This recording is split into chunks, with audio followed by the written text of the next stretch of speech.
Hi மக்களே, welcome back to YouTube channel. Vijay TV ஆடியன்ஸ்க்கு இருக்கிற ஒரு பெரிய கேள்வி, தமிழும் சரஸ்வதியும் என்னதான்ப்பா நடக்குது, ஏன் தான் அப்படிலாம் கொண்டு வந்துட்டு இருக்காங்க அப்படின்ற ஒரு கேள்வி. ஸ்டோரி இல்லைன்னா அவங்க வேற ஏதாச்சும் மூவ் பண்ணலாம். பட் இந்த மாதிரி டூ ஒய்ஃப் கான்செப்ட், இந்த மாதிரி ஒரு லவ், இந்த மாதிரி சீக்வன்சஸ்லாம் ஃபர்ஸ்ட் ஆஃப் ஆல் விஜய் டிவியில் கொஞ்சம் பிடிக்காது ஆடியன்ஸ் சைட்ல இருந்து. ஸோ அதையே நீங்கள் திருப்பி திருப்பி கொண்டு வரீங்க அப்படின்னு சொல்லும்போது நம்ம பார்க்குற ஆடியன்ஸ் கஷ்டமாக தான் இருக்கு. இது வந்து விகடனுடைய ட்ரேட்மார்க் சீன்ஸ் தான். பட் இதுக்கு முன்னாடியே தமிழும் சரஸ்வதியும் இந்த மாதிரி ஒரு சீக்வன்சஸ் கொண்டு வந்தாச்சு.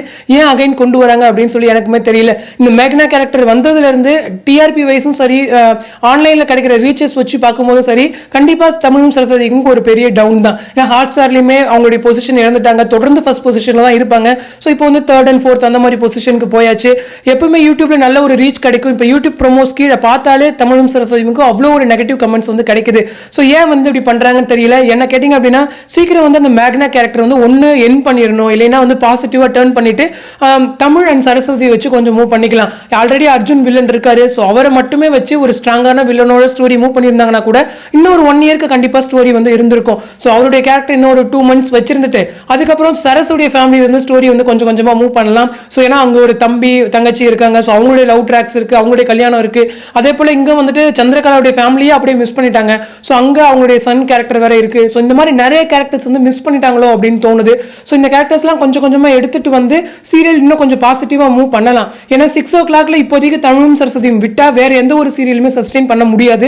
ஏன்னா அவங்களால மட்டும்தான் இந்த மாதிரி ஒரு high voltage episodes, daily twist and turns வச்சு கொண்டு போக முடியும். ஏன்னா வேற ஏதாச்சும் ஒரு சீரியலை கொண்டு போய் அங்கே போட்டோம்னா ஒரு உப்புச்சப்பு இல்லாமல் ஒரு நார்மலாக வந்து மூவ் ஆயிட்டு இருக்குமோ அப்படின்றது என்னுடைய பர்சனல் ஒப்பீனியன். ஏன்னா இந்த சீரியல் மட்டும்தான் நிறைய ஹை வோல்டேஜ் ட்ராக்ஸ் வச்சு அந்த ஒரு ஸ்லாட்ல நிறைய டிஆர்பி வாங்கின ஒரு சீரியல். ஸோ இது வந்து சீக்கிரம் என் பண்ணிடக்கூடாது. ட்ராக்ஸ்ல வந்து நல்லா பாசிட்டிவாக சேஞ்சஸ் பண்ணி இப்போ ஆடியன்ஸ் வந்து ரொம்ப லாஸ் ஆகிறதுக்கு முன்னாடியே வந்து ரீகெயின் பண்ணிக்கணும் அப்படிங்கிறதா என்னுடைய ஒரு விருப்பமே கூட. டீம் வந்து கன்சிடர் பண்ணுவாங்கன்னு நினைக்கிறேன். இந்த மேக்னா கேரக்டர் வந்ததால் வந்துட்டு சீரியலில் நிறைய கேரக்டர்ஸ் வந்து அப்படியே மாறிடுச்சு. ஏன்னா கோதை வந்துட்டு அப்படி ஒரு கேரக்டர் இருப்பாங்க, ஒரு ஸ்ட்ராங்கு, ஒரு போல்டா. ஸோ அவங்களுடைய கேரக்டர் கொஞ்சம் சர்ப்ரைஸ் ஆன மாதிரி இருக்கு.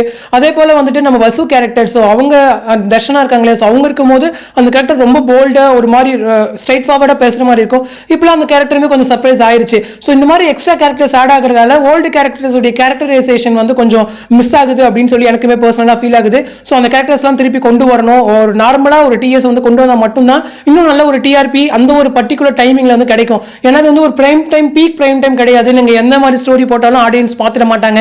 ஸோ ஒரு ஈவினிங் ஸ்லாட்டு, 6 o'clock ஸ்லாட்டு, ஒரு கிரிட்டிக்கல் ஸ்லாட்டு அப்படின்னு சொல்லும்போது